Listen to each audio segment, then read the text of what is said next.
The law, as written by Congress, the implementation legislation of the Fed, says that the president can fire a Federal Reserve Board governor with cause. In this episode, Jeffrey Tucker unpacks the recent controversy surrounding the Federal Reserve. He's the founder and president of the Brownstone Institute and senior economics columnist at the Epoch Times. No president since 1913 has taken on the Fed the way Trump is taking it on now. And the Supreme Court, I think, is going to have to decide. How did the creation of the Federal Reserve change America? Does President Trump have the authority to fire a Federal Reserve governor for alleged mortgage fraud? And what does it really mean to be an independent federal agency? What's striking to me about this, for all these years, this question has never really been asked at this level, much less answered. This is American Thought Leaders, and I'm Yanya Kellick. Jeffrey Tucker, so good to have you back on American Thought Leaders. My pleasure. Good to be here, Jan. Let's start with this recent firing of the Federal Reserve Governor, Lisa Cook. Mm-hmm. Is this something that can happen? This is something that's wildly contentious it's seemingly in our society, and people are coming in on either side. What's your take? Well, she refuses to resign, believing that it can't happen, that she's untouchable in some sense, so the president cannot do this. The problem is that the law, as written by Congress, the implementation legislation of the Fed, says that the president can fire a Federal Reserve Board governor with cause. Right? That's what it says, which implies that the president is in charge. The president is what keeps the Fed accountable. Now, Trump believes this, and so he found somebody on the board that he can fire with cause. Now, the allegation, I have to say allegation because that's the way we talk, but actually it's true. She named two separate primary residences in her mortgage applications. You can't have two primary residences. The advantage for doing that is that you get favorable interest rates because on your primary residence, there's less risk. So you get a more favorable loan rate. So she got two favorable loan rates. And then you've got really interesting problems concerning the deductibility of interest. You can only deduct the interest that you pay on a loan from your primary residence. If you buy the second, third, and fourth house, that's on you. So actually, this is a federal crime to do this. And maybe it's common. Maybe it goes on all the time. We don't really know. Maybe there's a certain class of borrowers who just do this routinely. Lisa Cook treats it like it's no big deal, like a parking ticket or something like that. But it's actually a federal crime. So if you're looking for some reason to go after a Fed board governor with cause, this is a good cause. So I think Trump will prevail in this particular case, but it will have to be decided most likely by the Supreme Court. What's important here, Jan, is there's a lot more at stake than just this one regulation about residences and mortgages. It has to do with whether and to what extent the Fed is actually accountable to the President of the United States. That's what's at issue. What's striking to me about this is that the Fed has been around since 1913. This question has never really been asked at this level, much less answered.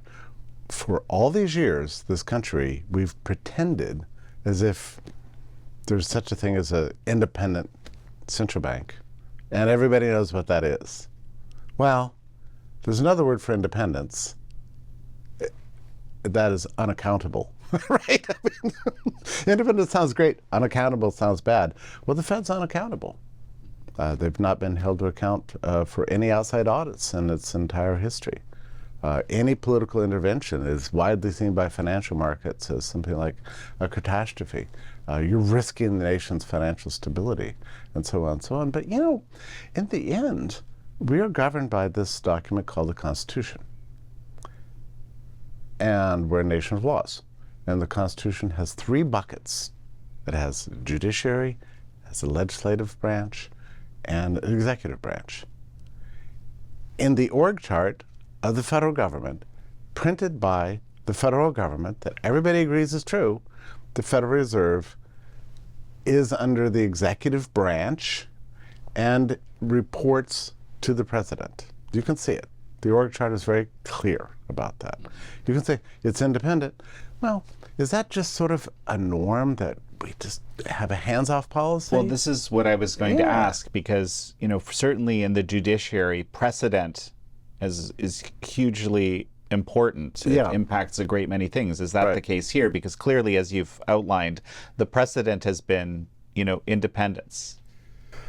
So we don't really know in a constitutional sense what that means. And you'd think that we would know, but we don't actually know what it means for there to be an independent agency under executive department. So what's exciting about the times in which we live is that we're finally getting answers to these questions. The Supreme Court's been very clear up to now that the president is in charge of the agencies, executive agencies. So let's just say the Department of Labor or USAID or Department of Energy, Department of Agriculture, or HHS, they can, in fact, fire employees.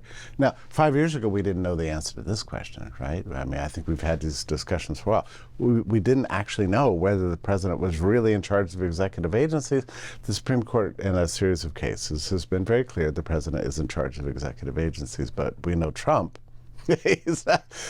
That's great, but now Trump is taking on the great question of American life, which is the status of the Federal Reserve under the law. That is an unanswered question. So this is a taboo topic. We've never been here before. No president since 1913 has taken on the Fed the way Trump is taking it on now. And the Supreme Court, I think, is going to have to decide that this is an executive agency. Thank you for tuning in to American Thought Leaders. In a world where spin and agendas dominate the headlines, I'm proud to bring you unfiltered insights from the brightest minds in America, from a relative outsider Canadian perspective. To keep this possible and to access even more exclusive content, in-depth documentaries, in our daily digital newspaper, consider subscribing to the Epoch Times today. It's your way to support independent journalism. Just hit the link in the description below to subscribe and unlock the full American Thought Leaders experience and so much more. You can try it today for just $1 a week. So just hit the link in the description below. And now back to the interview. And maybe, you know, give me a little background here. Why, for those that are uninitiated, why would the president feel right now that he needs to take on the Fed? Well, President Trump's annoyed at the Fed because he thinks that they're keeping interest rates too high. Now, you can agree or disagree with that. I happen not really to agree with that, but I do agree that you need some accountability for the central bank. I mean, you can't just have this floating financial institution, arguably the most important institution in the United States, the most impactful institution in the United States. And by extension, the world. Yeah, right. That's like, right. Yeah. The globe, because we're on a world dollar standard. So the Federal Reserve is the most powerful institution, arguably in the world.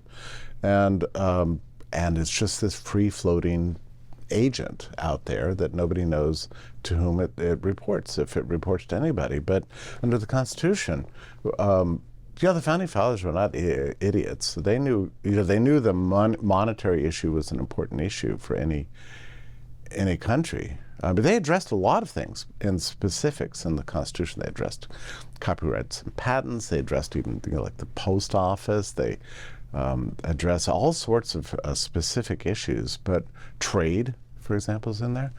But one of the issues they address in Article 1, Section 8 is the money power. Mm-hmm. And they specifically grant to Congress the job of coining currency, to managing currency and coining money. All right, so that belonged to Congress. Well, very quickly after, and that's for a reason, because they understood the monetary power is quite frequently abused by the executive, kings, coin clipping. Hundreds, thousands of years of abuse of the monetary financial system by big shot executives, whether it's pharaohs or kings or princes, whatever. So they wanted it to belong to the Congress, which is, say, the people. That was a specific decision made for a specific reason. It's very wise. And they also even restricted the states from making anything other than gold and silver as money, because they wanted to mitigate against the problems of inflation, depreciating currency, because they knew this had led to upheavals in the past. You can read the Founding Fathers on money. They had a lot of views on this topic. Thomas Paine's most famous for having written Common Sense and railing against the ermine robes of King George, whatever, but actually he has a lot of writing on the monetary question too. He hated paper money. He said paper money was the source of great evil that leads to inflation and business cycles, trade cycles of booms and busts. He had very sophisticated economic understanding. And I'm not saying that Tom Paine was some sort of unique figure. This whole generation understood that bad money can ruin a country and a society and send the entire culture into upheaval. So they wanted sound money and they wanted hard money and they wanted the money to belong to the people, guarded by the people for the people. That's why they had, in Article 1, Section 8, they granted to Congress the power to coin money and restricted even the states. Now, we had a 10th Amendment, so states have a lot of rights, but they did not have the right to create paper money. That's in the Constitution. So that's how serious they were about this topic. Now, soon after the founding, there was an effort to create a national bank, and it didn't last long. Now, keep in mind, when we say, so we had the first national bank and the second national bank throughout the 19th century, in the first half of the 19th century. Keep in mind, a national bank is different from a central bank in important respects. A national bank is really a bank for the government. It's like Congress makes debt, the national bank buys it and holds it, maybe prints money to buy the debt. And so they have this relationship between the bank for the government and the government has its own bank. I mean, that's the national bank. Now, famously subject to all sorts of corruption, as even from my description. Bond rackets, debt scams, profligate spending. There's bad stuff associated with national banks, and so it was kind of inconsistent with the American ethos. This was not a central bank; it was just a bank for the government. That's what it was, and so it went away. And then it came back. And then it went away again. Andrew Jackson famously railed against it as a monster. So this is a lot of the debates about money in the first half of the 19th century surrounded this issue of the national bank. So then we had a long period of what's called free banking. It lasted for many years, and there were changes in the kind of regime, that the relationship of the Treasury to the money, what we're going to have money, we're going to have a gold standard, a silver standard, bimetallism. There are all sorts of acts coming out from Congress regulating this stuff. But during the 1870s and the 1880s and 1890s, we had growing outrage against what was called wildcat banking. So we had the railroads going through the country, and everywhere the railroads went, property values would rise and business would start popping up. And of course, banks popped up at that area too. And they started lending money to everybody. And that if the railroad failed or didn't actually show up at all, the banks would go belly up and take everybody's deposits, and people get angry, right? So that was called wildcat banking.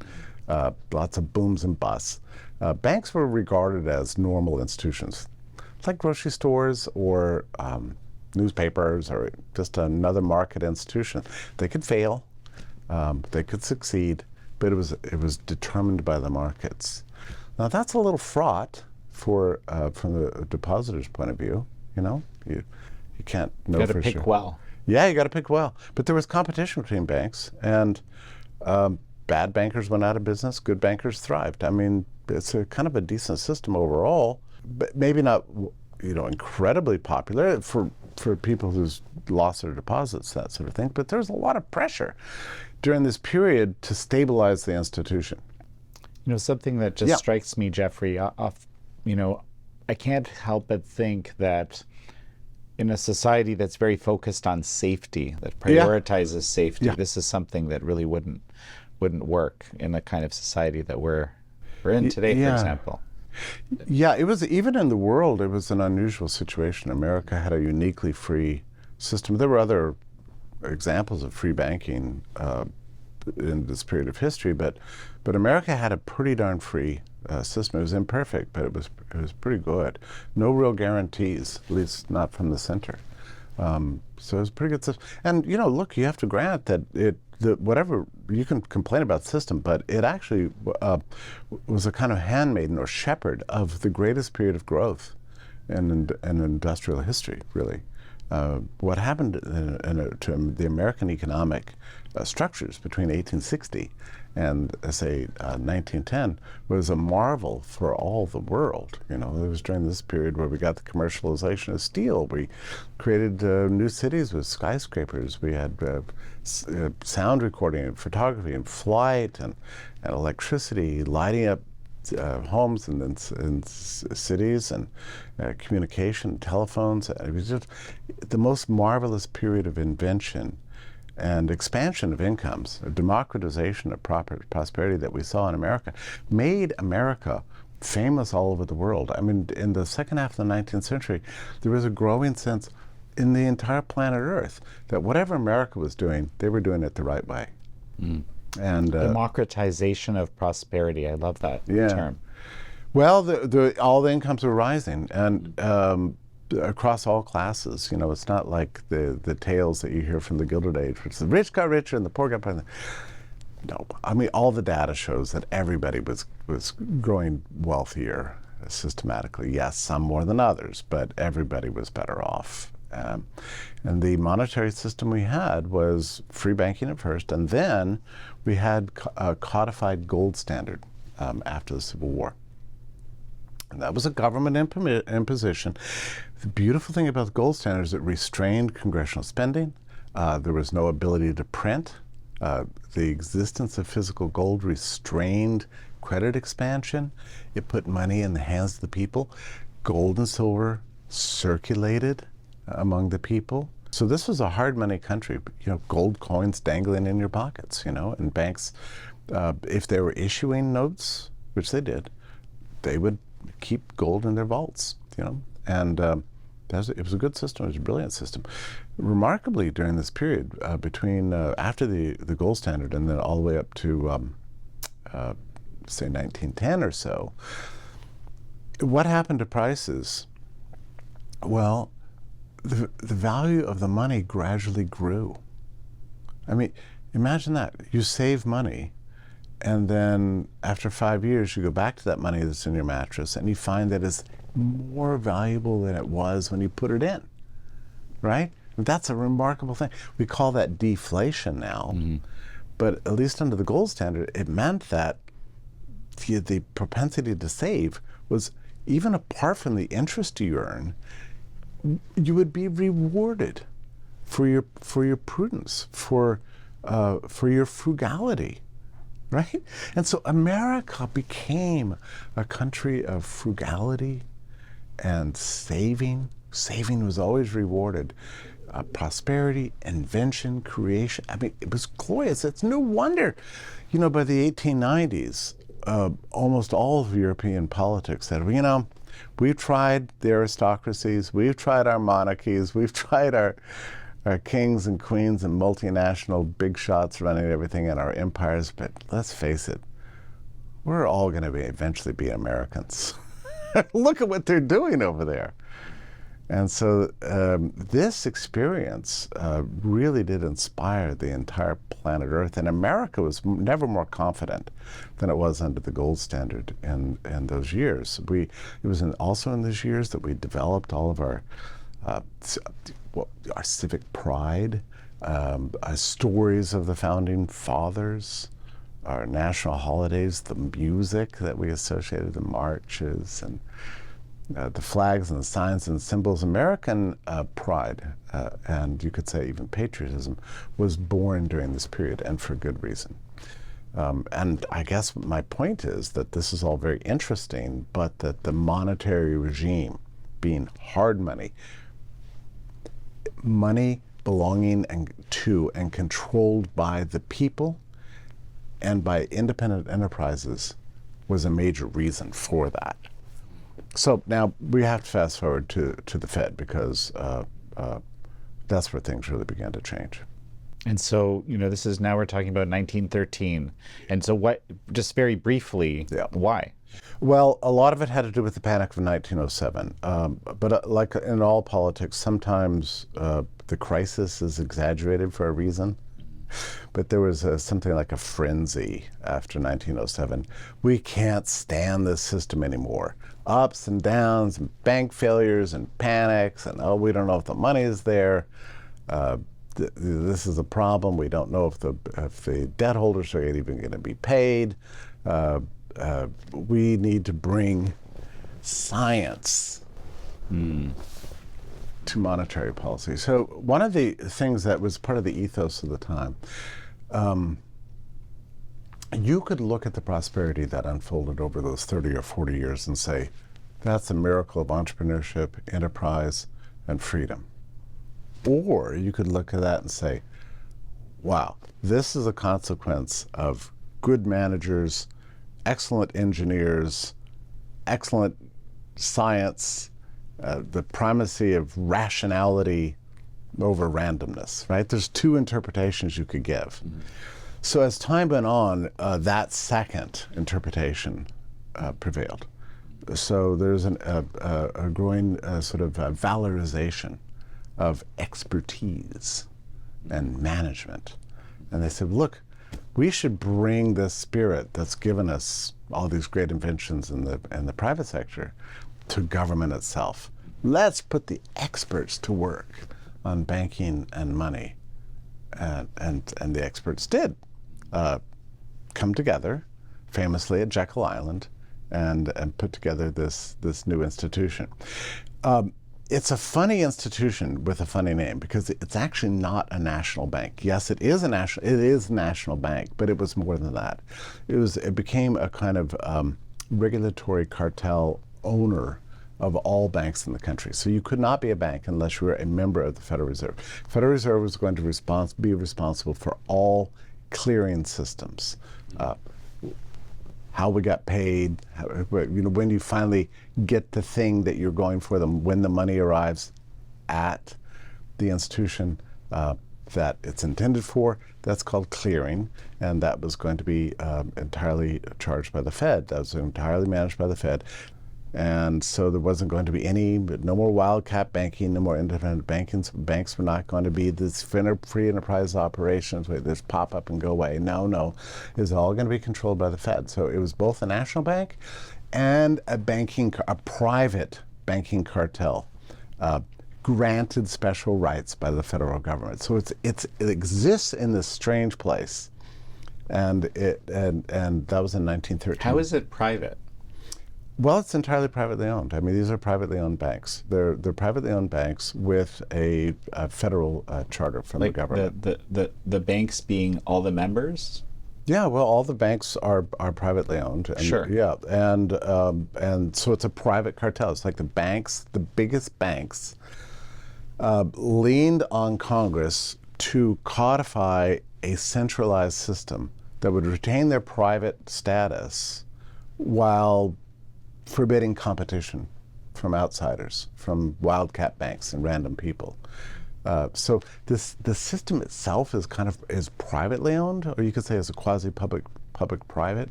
I don't know what to compare it to.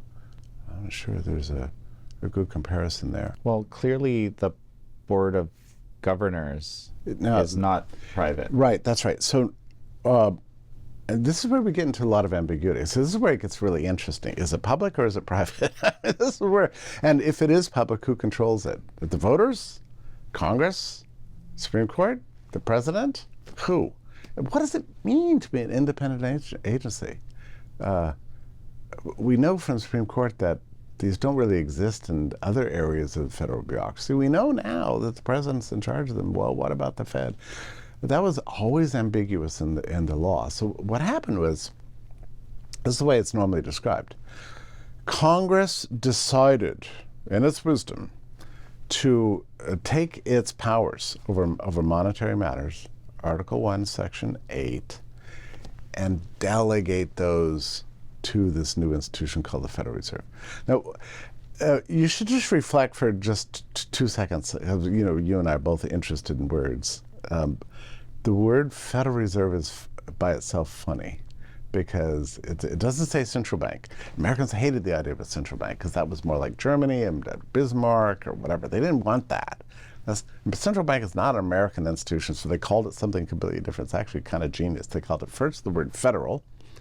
Federal meaning decentralized, you know, consistent with the 10th Amendment. You know, we're these United States, where we don't have a central government. We have a federal system where we, you know, and so to accomplish that federal piece, the new central bank had branches. You know, had there's a Minneapolis Fed, an Atlanta Fed, a Dallas Fed, Chicago Fed, you know, San Francisco Fed. So there's many Federal Reserve banks around the country for no apparent reason, really, except to create the illusion of decentralization.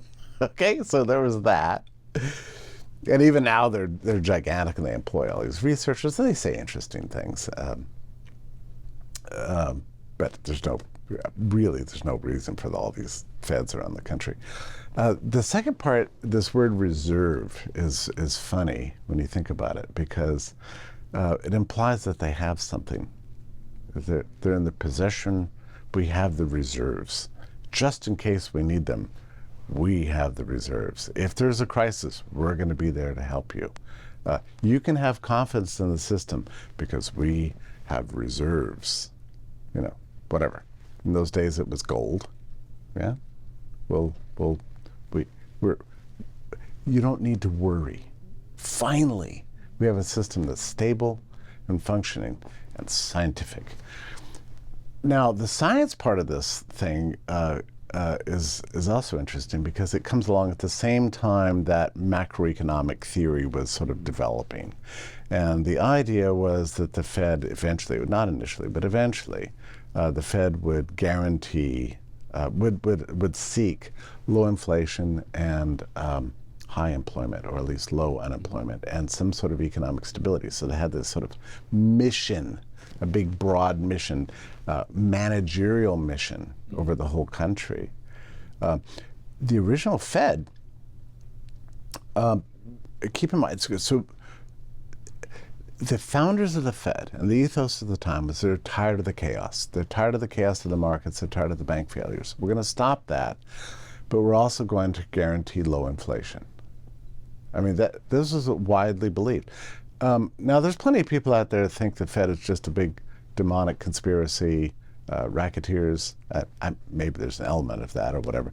But what I see in the founding of the Fed is as a sincere, an authentic desire to stabilize the system, bring intelligence, rationality, managerial prowess, and expertise to a sector of society that had long been subject to waves of chaos. I think they had every intention of doing good work. The founders of the Fed weren't bad guys.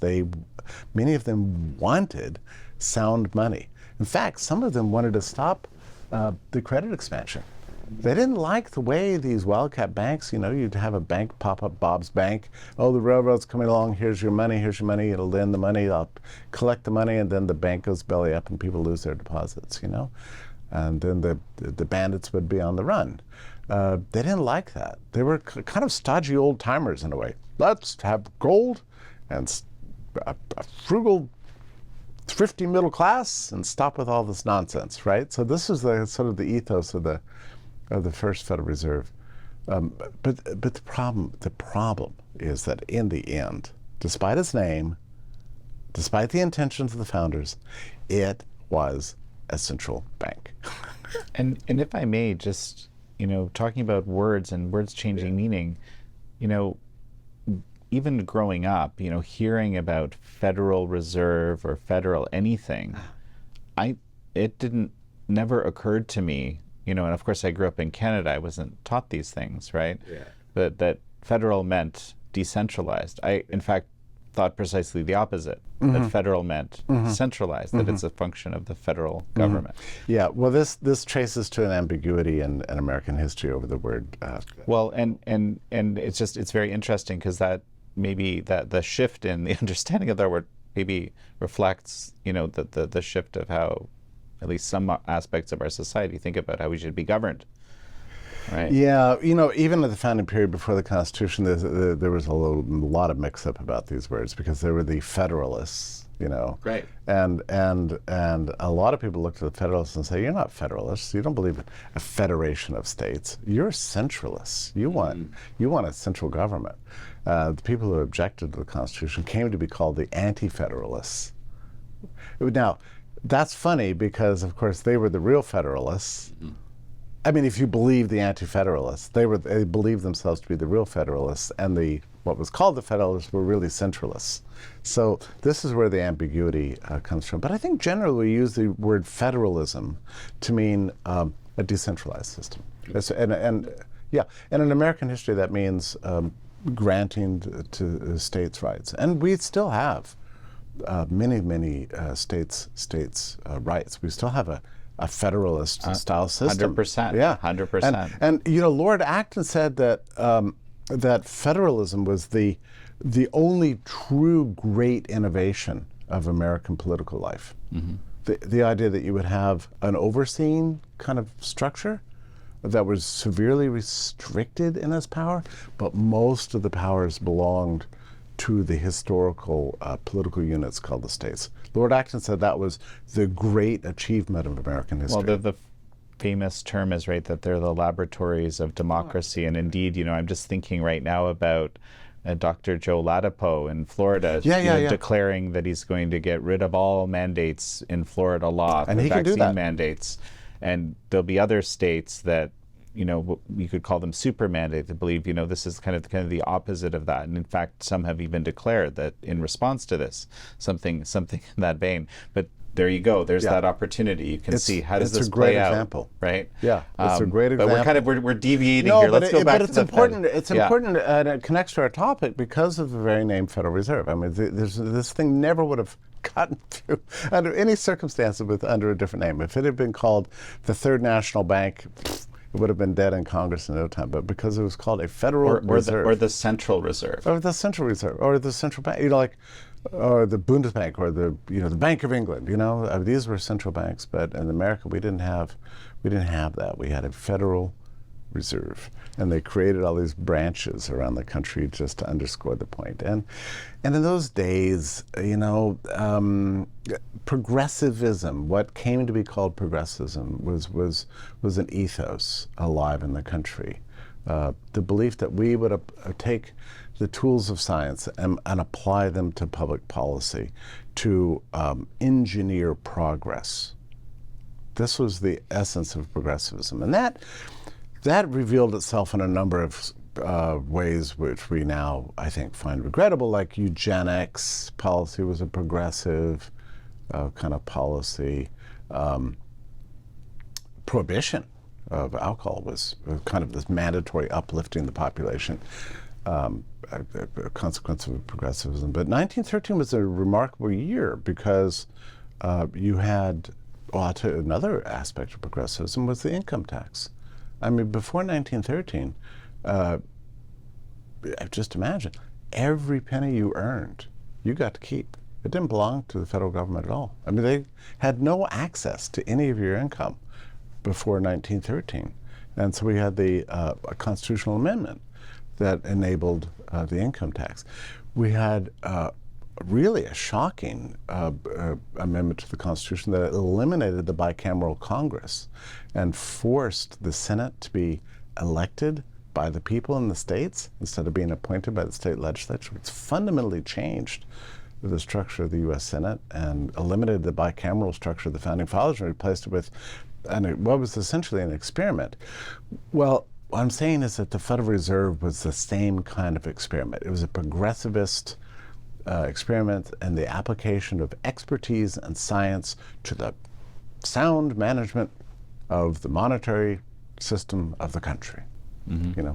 But what's interesting is that, of course, and anybody would have predicted this. I mean, Thomas Jefferson certainly would have, Thomas Paine, this whole generation would have predicted. If you get anything like a central bank, a national bank, a central bank, it will be abused. It will be abused immediately. But no matter the intentions, whatever, it'll be abused. So what presented itself soon after the Fed was founded? The war in Europe, the Great War. It was a mess, a terrible mess. And Americans wanted nothing to do with it. But at some point, so what kept America out of wars for the most part was, well, we just didn't want to afford it. We didn't have the money, you know? Solve your own problems. We're over here on the other side of the world. We can mind our own business over here. And we don't have the money. Well, now with the Fed, you have the money. You've got a printing press. You've got this weird power of this one institution to buy and hold government-created debt with money that didn't previously exist. A check, you know, a credit. The nation had a credit card with an infinite balance on it. You know, infinitely high limit. What could go wrong? What could go wrong, right? I mean, that actually, you know, and again, I think the founders of the Fed didn't really imagine this. They thought, well, we're all, look at us. We're responsible guys. You know, we know what's what. We would never do something like that. Well, they lost control of it right away. And so the Fed was probably the reason why the U.S. entered the Great War.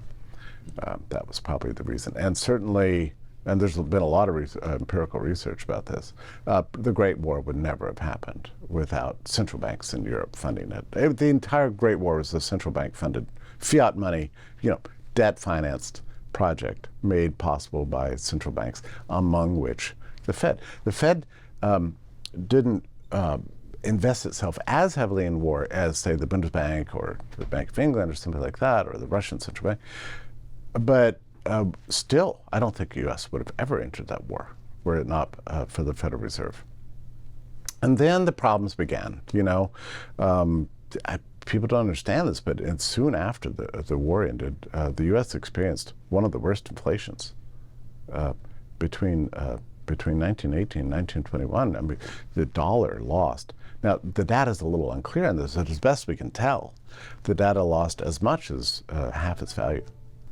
The dollar lost half of its value. Yeah, and this was not entirely because the Fed was going into the open market and buying government debt and printing money, because we were under this gold standard, but because the U.S. had involved itself so much in lending to foreign governments, they paid back this in the form of gold. So we experienced a huge influx of gold to the country, which did two things. It reduced the value of all existing stock of money, right? Mm-hmm. That's the way inflation works. Mm-hmm.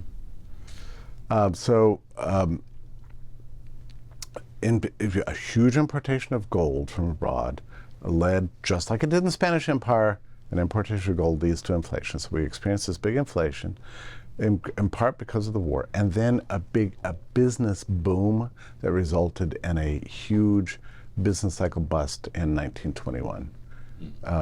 Now, fortunately, in those days, we weren't yet disciples of John Maynard Keynes, and we weren't using the power of the federal government to try to reverse the economic downturn. There was a complete laissez-faire, hands-off policy. Who cares? And the thing corrected itself in 18 months. We were back again. So that was the very first crisis of the Federal Reserve. You know, happened very, very quickly afterwards, inevitably. Now, at that point, they should have said, you know what, let's unplug this stupid money machine. You know, for all the problems of the wildcat banks, it's better than this. Better than total war, conscription, mass death, and the upheaval all over Europe that these central banks caused. But they didn't do that. The Fed went back to trying to run a sound business policy, but 5 years later, they couldn't fix the problem, and the credit expansion extended, it continued, and then the Fed faced another problem. Every president wants lower interest rates, right? We have 4 years. We get a new president in. He inhabits this sort of world. He gets annoyed. He wants to see rising prosperity. He wants to see economic growth so he can get credit for that.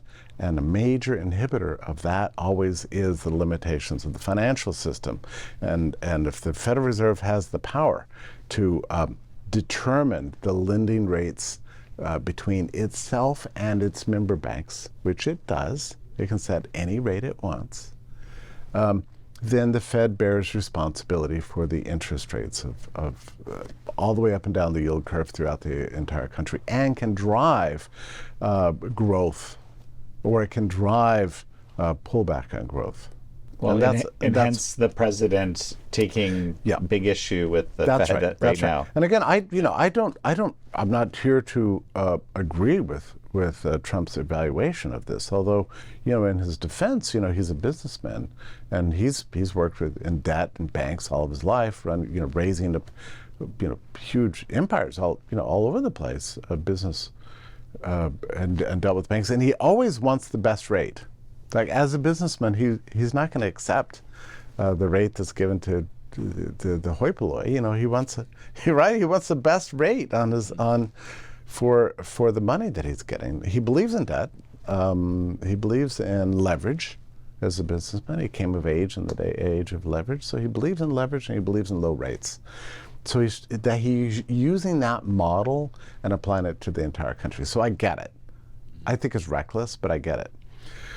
So this may not be the ideal conditions under which to challenge the Fed's so-called independence, but I am nonetheless delighted about it. I think this is a reckoning we have to have. Who's in charge of this thing that we call the Federal Reserve? Well, and so in terms of, there's a great number of institutions in this country that are involved in finance, right? Private, public. And we do have this astonishingly large debt in America right now that's kind of been accelerating, right, through the interest payments and so forth.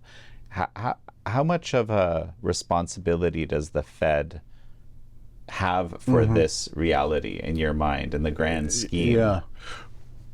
So big question. I do recall that when I was a sophomore in college as a economics major, when I discovered the power of the central bank in terms of its capacity to drive prosperity, drive inflation, send whole societies into upheaval. French Revolution, Bolshevik Revolution. I mean, you go through it, look at the Weimar inflation of Germany, arguably without which we would never have seen a Hitler. You realize that the monetary piece of public policy is huge. It's gigantic. It's something that once you start looking into it, you become obsessed with it. And I did. I wrote my undergraduate thesis on the Federal Reserve, in fact, and on the gold standard. And it was the longest thesis in the history of the academy where I attended, because I just got obsessed with it, because I think it is really important. Lots of people argue for a constitutional amendment to balance the budget. A lot of people want the Congress to cut spending and so on and so on. But until you unplug the Fed's capacity to just print money and cover up for all the profligacy of Congress, we're never going to get there. We need sound money, or we're never going to get anything remotely like a balanced budget. It's the Fed that makes it all possible. The Fed provides a moral hazard that results in ever bigger government, ever more debt, forever. And I'm cautious about people who always want to paint the chairman of the Federal Reserve as some sort of demonic devil guy. I don't think that's really true. A lot of these guys have every aspiration to run a good policy. I mean, I think Jerome Powell, let me phrase this. I think Jerome Powell knows what's right. And I think he wanted to run a sound policy.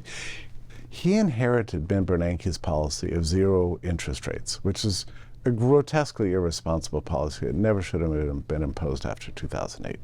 And it ballooned up the assets of the Federal Reserve. They wanted to normalize the balance sheet, and Jerome Powell had every intention of doing that.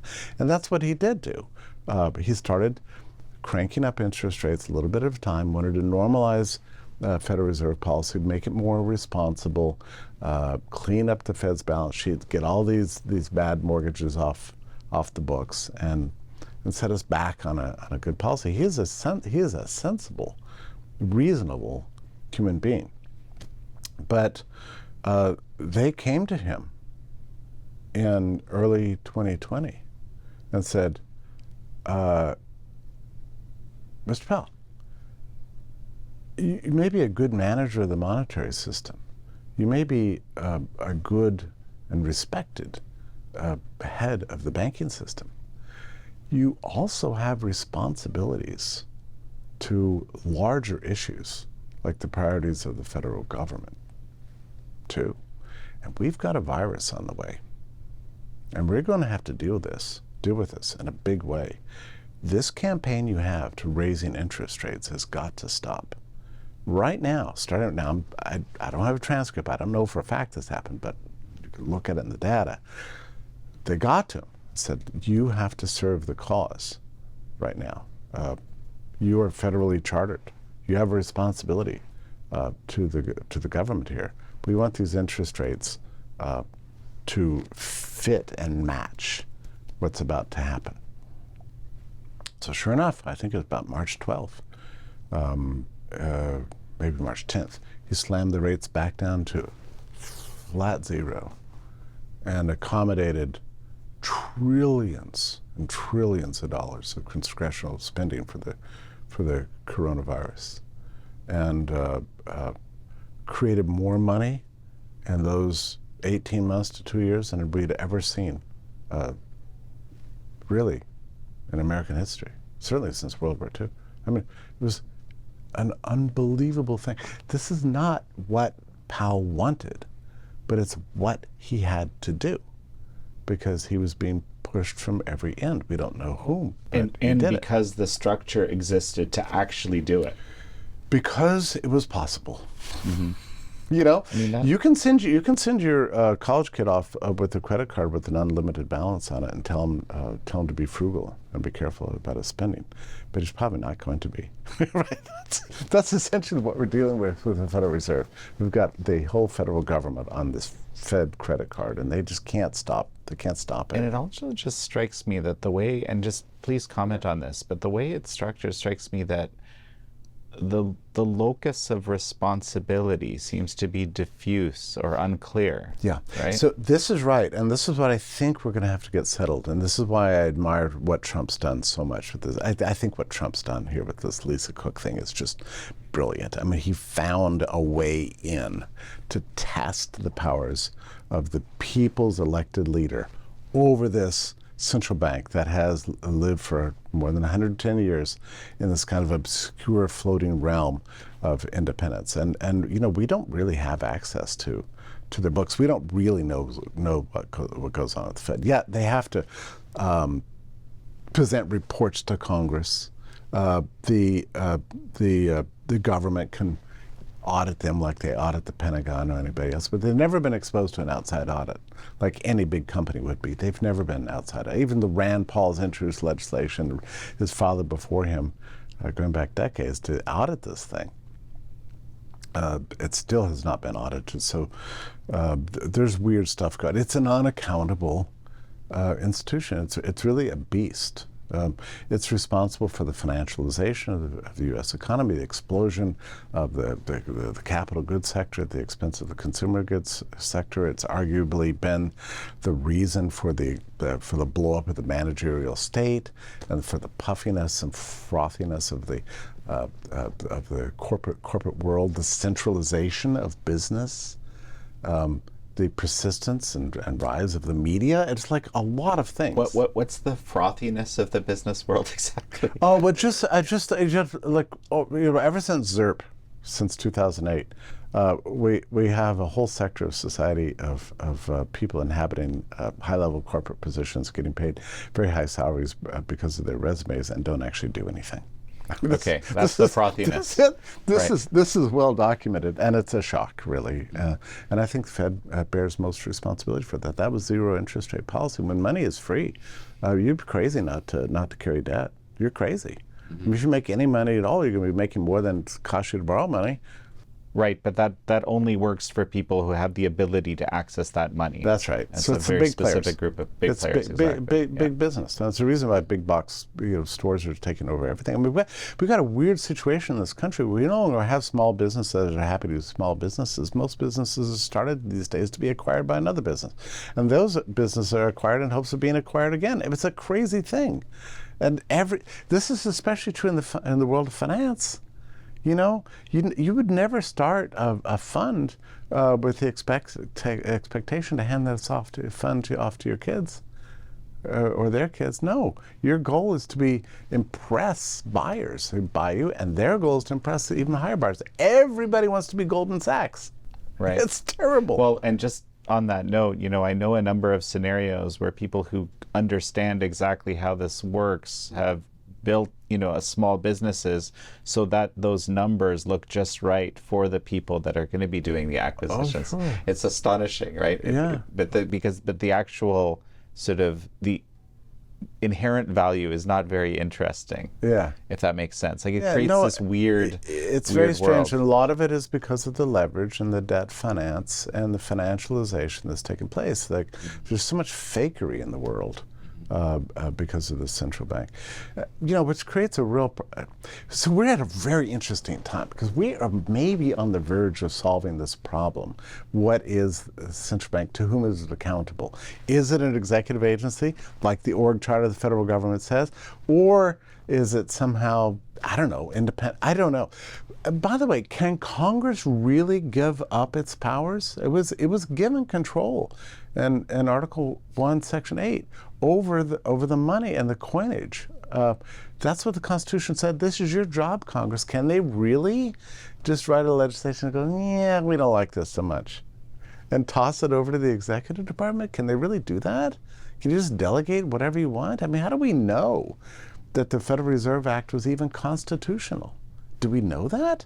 Has it ever been tested? It's never been tested. I'm not sure they can really do that. And if they're going to do that, then they have to expect that the head of the executive departments, the head of the executive branch, will expect to have some sort of managerial control over the central bank because Article 2, Section 1 says the U.S. President is the head of the executive branch. The Federal Reserve lives under the executive branch. It's not complicated. Okay, the Constitution says this power belongs to Congress. Congress punted, gave it to the President. Well, now the President's going to be in charge. I think it's the way it's going to be. Is the Supreme Court really going to say, yeah, I know there are 3 branches of government and all that kind of stuff, but the central bank, we're just going to let that float around. How can you can't say that. There's nothing in law that would seem to make it possible for the Federal Reserve to forever claim to be some independent, floating, all-powerful hegemon. And if I may comment, I'm just kind of thinking through here everything that you're saying, and it's not entirely clear to me, and I'm always thinking of, what Alan Dershowitz calls, the shoe is on the other foot test. Just think, what are the ramifications of a decision in the future with different people, with different ideologies, different approaches dealing with it? It's not clear to me which of these solutions actually is the one that makes most sense. Including even the, I suppose the independent floating one is one you really don't want, because you end up with this situation where you have, for example, in the UK, these independent NGOs kind of making decisions for the executive, in effect. That's what the founders feared the most. They feared what an unaccountable central bank. That's why it never really gained traction. And every time so that's an unlikely route. Let's leave that one out. But is it what does it look like? Congress taking control of monetary policy. What does that actually what would that even look like? And does it? Yeah, I don't really have an answer to that. Part of the problem is, and I wrote an article for the Epoch Times a couple of days ago. Thank you, by the way, for publishing that. I at the outset of the article warned everybody it's the most boring article you will ever read. But I I did a taxonomy of monetary regimes, like 10 possible policy priorities and systems that you could have in this country as systems, and also possible routes of reform, paths to reform.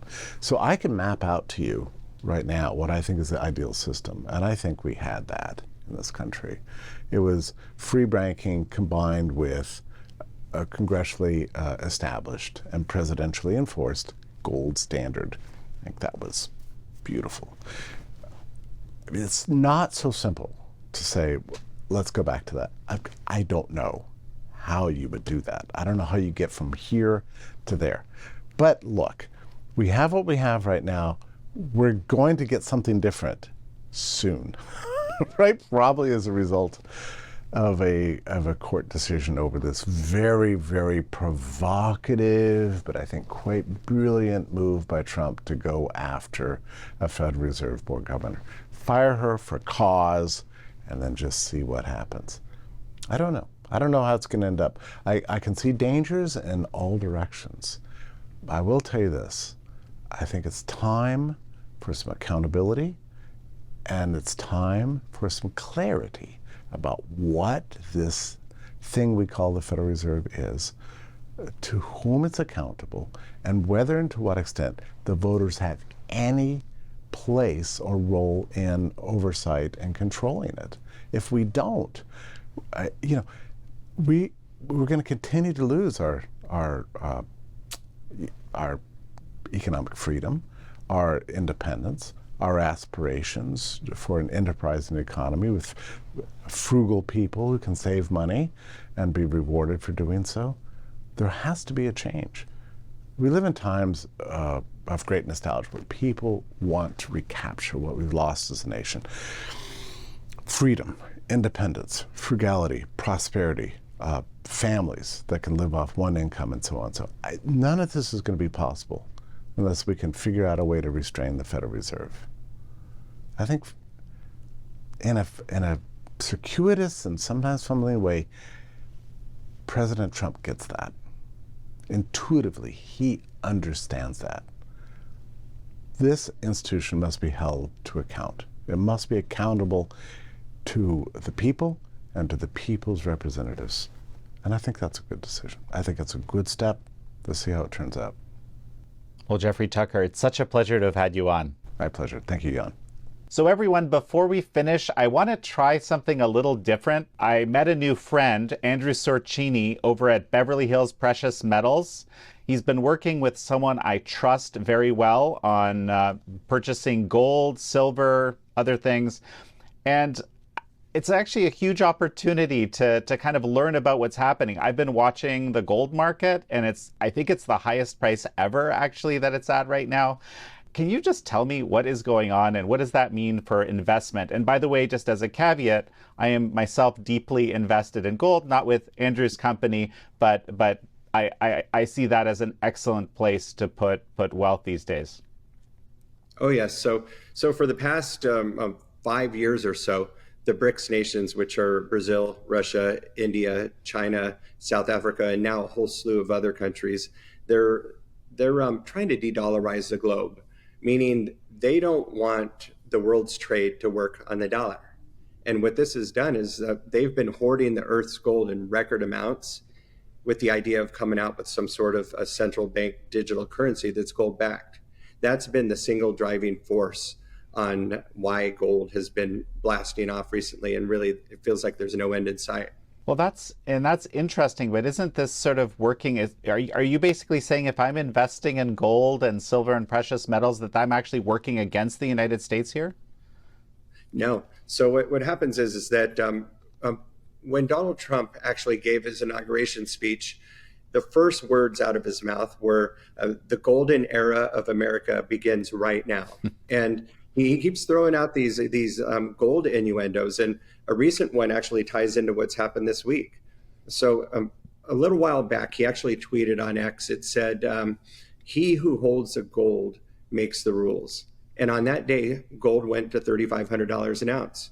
Then over the next couple of months, it did go down below 3,300. Today, it's sitting at $3,550 per ounce. And I believe that that we are going to one up what the BRICS nations are doing with our own gold holdings. There's a good chance that gold could be revalued, meaning it could have a new spot price significantly higher almost overnight. And for people out there that might be watching, you can Google that. Not that everything's on Google is true, but you can get a general consensus as to whether or not this is possible and why it would benefit countries. And just to close out this thought, here in the United States, this would be a way that we could wipe out the national debt by reevaluating the gold spot price. It could happen because if we're not doing that, there's no way for us to ever eliminate that 30-something trillion dollar debt. Well, right. I mean, gold is kind of fascinating. You know, one of the big theory I remember back in the day was when basically America went off the gold standard, there was this kind of weird expectation among people that gold was just going to bottom out to industrial prices. But frankly, that didn't happen. It went in the exact opposite direction, right? So gold has this very strange staying power. I don't know if this is the reason for President Trump's particular fascination with it, but what do you think? I agree with it 100%. And just talking about the Fed Reserve, if for people out there that might be seeing that Trump's been battling with the Fed Reserve chairman trying to get him out of there, it's not a reserve. So all it is something that was put in place when we went off of the gold standard, which has been a little bit over 50 years ago. And actually, it was last July that we really took a big hit in America. And this didn't hit the so-called mainstream media. We went off of the petrodollar in July of last year. Saudi Arabia's 50-year contract on the petrodollar ended in July, and they just chose to not renew it. So technically, our dollar is not backed by anything real at this point. I mean, we've sort of known that for a while. And also, a news article came out this week where the foreign bank holdings now for gold exceed their treasury holdings. That means that the foreign banks are no longer investing in the dollar. They would prefer to invest in gold right now.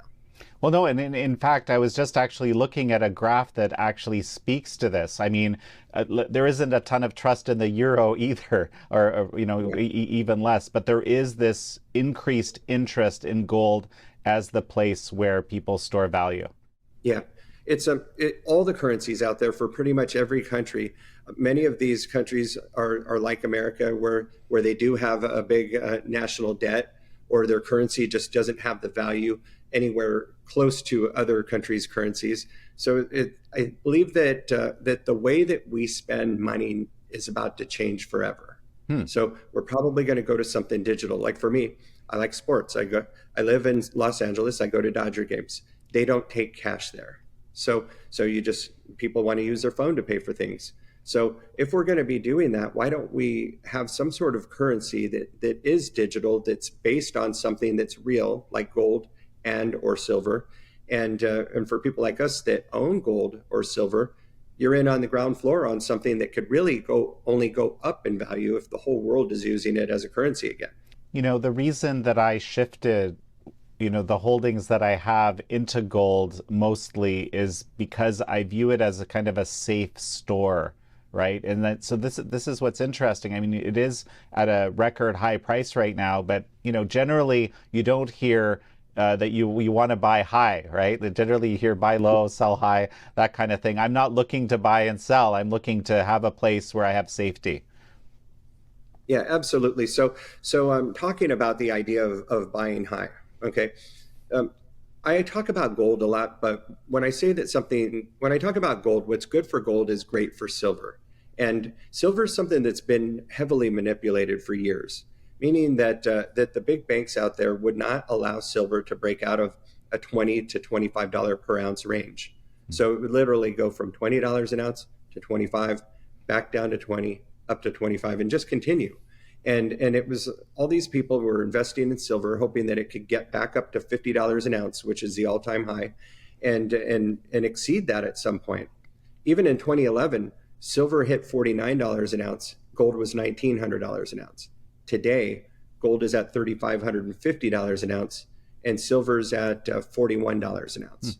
So if you look at the ratio, silver should be a lot higher right now than it is. But the good news for silver is that it has broken out of that $20 to $25 range, and that the odds of it going past $50 an ounce and into an area that we've never seen it go before are very strong. So at this point, I do like investing in silver with it being at a higher spot price than say before, because people have waited years for it to break out of that $20 to $25 range. So I think that for precious metals, it's now. Well, no, and I appreciate you clarifying around silver, because I always had this question in my mind, like, why would I do silver, at all, right? I mean, I'm very simple in this respect. Okay, you have to forgive me here.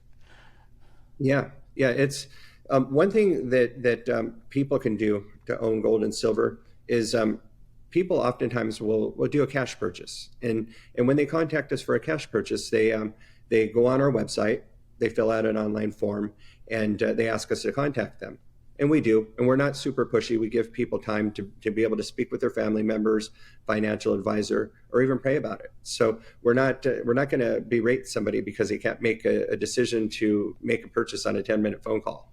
So it's we've been doing this for a very long time, but it's people should reach out to us because they can roll over a portion of their retirement account to hold physical gold and silver that's stored at a third-party depository where it's fully insured. It's not stored at our office, and it's not a taxable event. And these rollovers, that's what they're called. They only take about 10 days to get going. It's we're having more people contact us now than in any time in the 40 years that I've been doing this. Tell me a little bit more about this retirement aspect, because I'm Canadian. We have our own system, right, of how things work. Give me the kind of the nuance of the distinction if you're putting it into a retirement type account versus just buying casually. Okay, so it only works for the U.S. based retirement accounts. Mm-hmm. But if you have an IRA, say at Fidelity, okay, I'm just using them as an example, and let's say you have $100,000 in that retirement account, and you want to own gold and silver in that retirement account, then you would reach out to us. We'll help you do a rollover. What happens is we do an onboarding appointment with our IRA custodian, which is not Fidelity. And our custodian will ask Fidelity to send, let's say if you're doing $20,000, they would send $20,000 over to our custodian. Once it funds, okay, then we contact you and we say, hey, the 20,000's there. Now it's time to get you some gold and silver. Then we do the gold and silver purchase, and it's not considered a distribution. It's not a taxable event. And now you have physical gold and silver that you can see on a quarterly statement or daily online at any given point. If you live off of your retirement account or you pull from it regularly, you're able to do that. All you have to do is either leave enough cash in it to do it or sell us back a little bit at a time. People do both options. And it's not just IRAs. If you have a 401k from a company that you no longer work at, or if you're currently working at a company that you do have a 401k and you're over 59 and a half, those can be rolled over. You might have a government TSP account, an inherited IRA. You can have a simple IRA. Those can all be rolled over into precious metals IRAs. And so, but what is the, let's say everybody were to listen to you, what would that look like? I love that question. So earlier I mentioned that really only 1 to 2% of Americans understand this and understand how gold and silver can help their portfolio. It's my estimate that if that were to somehow bump up to 10%, that would probably wipe out all of the physical gold and silver that's available, and it would probably drive the price sky high. It's the people here don't really get it, but it's I'm out there spreading the word, and it's great because it's helped so many people over time. I mean, I've had Beverly Hills Precious Metals since 2010, and so for more than 15 full years, I've been helping people with retirement accounts and in like a call center format. But prior to that, since 1985, it was my first job working in the coin business, and I remember early on, I couldn't understand why these men would walk in with wads of cash, trade cash for stacks of gold. And I just remember asking the boss there, like, why would they want gold more than cash? Mm-hmm. And he told me, he said, the cash isn't worth anything. It's just paper with numbers on it. The gold is worth something. And ever since then, I got it. Well, I was chatting with Jeffrey Tucker, and one of the things we were talking about is coin stores. And, something amazing about coin stores is that they're actually kind of these coins are a physical representation of actually of freedom, of people's freedom, of people being able to hold wealth themselves. They're in their own hand, in their own way. There was a time when owning an actual $10 gold note or a $10 gold coin were the same, because that the coins back the note. But now that is no longer the case. So it's to me, when you invest in gold and silver, you are investing in history. You're investing in part of what made America such a great country, and we're still a great country. We just need to revamp how we spend money, and to me, gold and silver is where it's at. Well, wonderful. Listen, I appreciate you taking the time, and as I said, you've come very, very well recommended, and I hope some of our viewers will have the chance to work with you. Oh, me too. So hope to be back.